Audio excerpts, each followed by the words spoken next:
নমস্কাৰ ছাত্ৰ ছাত্ৰীসকল, তোমালোকে পৃথিৱীত বাস কৰা বিভিন্ন ধৰণৰ প্ৰাণীসমূহৰ ভিতৰত কিছুমান প্ৰাণী সৰুৰে পৰা দেখি আহিছা আৰু হয়তো তোমালোকে ইয়াৰ বৃদ্ধিৰ কথাও মন কৰিছা। কোনো প্ৰাণীয়ে জন্মৰ পৰা একেদিনাই পোনে পোনে ডাঙৰ হৈ নাযায়। এটা প্ৰাণীৰ জীৱন কালছোৱাত বিভিন্ন ধাপৰ মাজেদি তাৰ জীৱনটো অতিবাহিত হয়।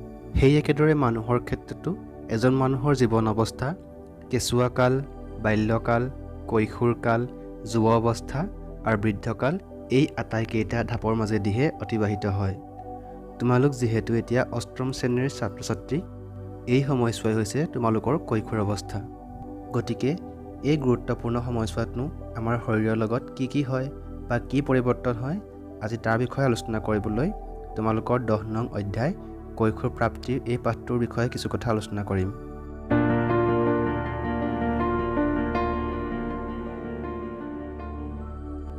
জন্মৰ সময়ৰে পৰা আমাৰ বৃদ্ধি আৰু বিকাশ আৰম্ভ হয়, কিন্তু 10ৰ পৰা 11 বছৰ অতিক্ৰম কৰাৰ পাছত ল'ৰা ছোৱালীবোৰৰ ক্ষেত্ৰত শৰীৰত কিছুমান বিশেষ পৰিৱৰ্তন দেখা দিয়ে আৰু এই পৰিৱৰ্তনসমূহেই আমাক কৈশোৰ প্ৰাপ্তিৰ কিছুমান ইংগিত দিয়ে। ডাঙৰ দীঘল হৈ বৃদ্ধি হোৱাটো সকলো জীৱৰ এটা প্ৰাকৃতিক নিয়ম। মানুহৰ ক্ষেত্ৰত জীৱনৰ যিটো কালত শাৰীৰিক পৰিৱৰ্তন হৈ পৈণতৰ প্ৰজনন অৱস্থা প্ৰাপ্ত হয়, সেই কালছোৱাকে কৈশোৰ কাল বুলি কোৱা হয়। কৈশোৰ কালৰ আৰম্ভণি প্ৰায় 11 বছৰৰ পৰা আৰম্ভ কৰি 18 বা 19 বছৰ পৰ্যন্ত চলি থাকে। এই কালছোৱাকেই নাবালক অৱস্থা বুলি কোৱা হয়, অৰ্থাৎ কৈশোৰ কালছোৱাক কোৱা হয় নাবালক অৱস্থা। সকলোৰে যে কৈশোৰ কাল একে সময়তে হ'ব তেনে নহয়, ব্যক্তি বিশেষে কৈশোৰ কাল বেলেগ বেলেগো হ'ব পাৰে। কৈশোৰ কালত মানুহৰ শৰীৰত বিভিন্ন ধৰণৰ পৰিৱৰ্তন সংঘটিত হয় আৰু এই পৰিৱৰ্তনসমূহেই প্ৰজনন ক্ষমতা প্ৰাপ্তিৰ আৰম্ভণি। অৰ্থাৎ আমি ক'ব পাৰোঁ যে কৈশোৰ কালছোৱাই হৈছে প্ৰজনন ক্ষমতা প্ৰাপ্তিৰ আৰম্ভণি। ছাত্ৰ ছাত্ৰীসকল, এইবাৰ আমি চাওঁ আহা প্ৰজনন ক্ষমতা প্ৰাপ্তিৰ সময়ত হোৱা পৰিৱৰ্তনসমূহ। অৰ্থাৎ কৈশোৰ কালত মানুহৰ শৰীৰত কি ধৰণৰ পৰিৱৰ্তন হয়, আমি তাৰ বিষয়ে কিছু কথা আলোচনা কৰোঁ। কৈশোৰ কাল প্ৰাপ্তিৰ প্ৰথম পৰিৱৰ্তনটোৱে হৈছে শৰীৰৰ উচ্চতাৰ বৃদ্ধি। সৰু হৈ থকাৰ অৱস্থাত সৰু ল'ৰা ছোৱালীৰ যিদৰে উচ্চতাৰ বৃদ্ধি হয়, ঠিক একেদৰে এই সময়ছোৱাতো কিশোৰ কিশোৰীসকলৰ খৰতকীয়াকৈ উচ্চতাৰ বৃদ্ধি হয়। এই সময়ছোৱাত হাত আৰু ভৰিৰ হাড়বোৰ দীঘল হৈ মানুহজনৰ উচ্চতাৰ বৃদ্ধি হয়।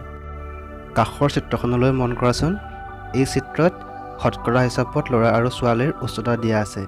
আমি অলপ সময়ৰ আগত উল্লেখ কৰিছিলোঁ যে কৈশোৰ সময়ছোৱাত ছোৱালীৰ ক্ষেত্ৰত ল'ৰাতকৈ 1 বছৰ বা 2 বছৰ আগতেই কৈশোৰ প্ৰাপ্তি আৰম্ভ হয়। সেয়েহে এই সময়ছোৱাত উচ্চতাৰ বৃদ্ধিৰ ক্ষেত্ৰতো একে বয়সৰ ছোৱালী একে বয়সৰ ল'ৰাতকৈ সামান্য হ'লেও ওখ হোৱা দেখা যায়।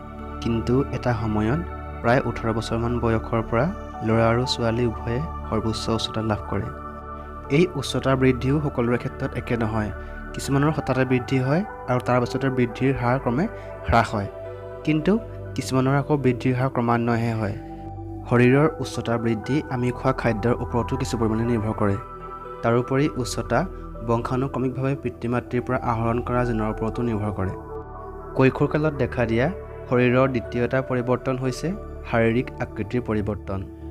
তোমালোকতকৈ তলৰ ক্লাছৰ ল'ৰা ছোৱালীবোৰৰ লগত তোমালোকৰ নিজৰ আকৃতি এবাৰ চাবাচোন, এই কথা সহজে অনুমেয় হ'ব। এই সময়ছোৱাত ল'ৰাবোৰৰ কান্ধ আৰু বুকু ডাঙৰ আৰু বহল হয়। সেই একেদৰে ছোৱালীৰ ক্ষেত্ৰত কঁকালৰ তলৰ অংশ বহল হ'বলৈ ধৰে। এনেদৰেই ল'ৰা আৰু ছোৱালী উভয়ৰে কিছুমান শাৰীৰিক আকৃতিৰ পৰিৱৰ্তন হয়। কৈশোৰ কালৰ আন এটা বৈশিষ্ট্য হৈছে মাতৰ পৰিৱৰ্তন। কিছুমান ল'ৰাৰ ক্ষেত্ৰত কেতিয়াবা তোমালোকে মন কৰিছা নিশ্চয় যে তাৰ মাতবোৰ ভগা ভগা হয় আৰু তেতিয়া তাক ঘৰৰ মানুহেই হওক বা গাঁৱৰ মানুহেই হওক বা ওচৰৰ যিকোনো মানুহে কয় যে আমাৰ ল'ৰাটো ডাঙৰ হৈছে। ই যে ডাঙৰ হ'ল বুলি ক'লে কিহৰ ওপৰত ভিত্তি কৰি ক'লে বাৰু? তাৰ মাতটো সলনি হোৱাৰ কাৰণে তাক ডাঙৰ হৈছে বুলি কোৱা হ'ল। এই সময়ছোৱাত স্বৰযন্ত্ৰৰ আকাৰ বৃদ্ধি হ'বলৈ ধৰে। ল'ৰাৰ ক্ষেত্ৰত স্বৰযন্ত্ৰবোৰ ডাঙৰ হয়। ল'ৰাৰ বৰ্ধিত স্বৰযন্ত্ৰৰ গ্ৰীবা অঞ্চলত বাহিৰলৈ ওলাই অহা এটা অংশ দেখা যায় আৰু ইয়াকে ঘটিকা বুলি কোৱা হয়। কিন্তু ছোৱালীৰ স্বৰযন্ত্ৰ সৰু হোৱাৰ কাৰণে ইয়াক বাহিৰৰ পৰা দেখা পোৱা নাযায় আৰু সেইকাৰণে ছোৱালীৰ মাত উচ্চ স্বৰ হয়, আনহাতে ল'ৰাৰ ক্ষেত্ৰত সিহঁতৰ মাত কৰ্কশ হয়। তোমালোকক ইতিমধ্যে কৈ অহা হৈছে যে ল'ৰাৰ ক্ষেত্ৰত ডিঙিৰ গ্ৰীবা অঞ্চলত এক বিশেষ অংশ বাহিৰলৈ ওলাই আহে, ইয়াক ডিঙিৰ ঘটিকা বুলি কোৱা হয়। চিত্ৰত তোমালোকে দেখিবলৈ পোৱা এয়াই হৈছে ল'ৰাৰ ডিঙিৰ ঘটিকা অংশ। এই সময়ছোৱাত দেখা দিয়া আন এক বৈশিষ্ট্য হৈছে ঘৰ্ম আৰু তৈলগ্ৰন্থিৰ বৰ্ধিত ক্ৰিয়া।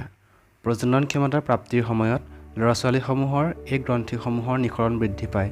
তাৰ ফলত বহুতো ল'ৰা ছোৱালীৰ মুখত শালমইনা উঠে। তোমালোকৰ কেতিয়াবা যে শালমইনা উঠে তাৰ কাৰণ এইটোৱেই।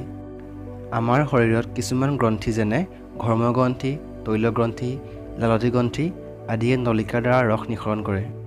কিন্তু আমাৰ শৰীৰৰে আন এবিধ গ্ৰন্থি হৈছে অন্তঃস্ৰাৱী গ্ৰন্থি।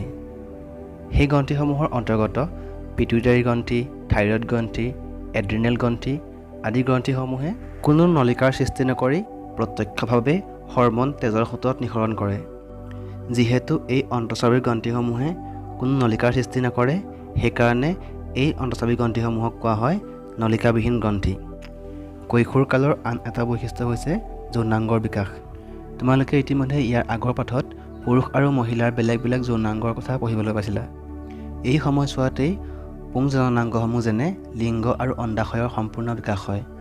এই সময়ছোৱাত অণ্ডাশয়ে শুক্ৰাণু সৃষ্টি কৰিবলৈ ধৰে। ছোৱালীৰ ক্ষেত্ৰতো ডিম্বাশয় ডাঙৰ হয় আৰু স্ত্ৰী জননকোষ বা ডিম্বনো পৈণত হয়।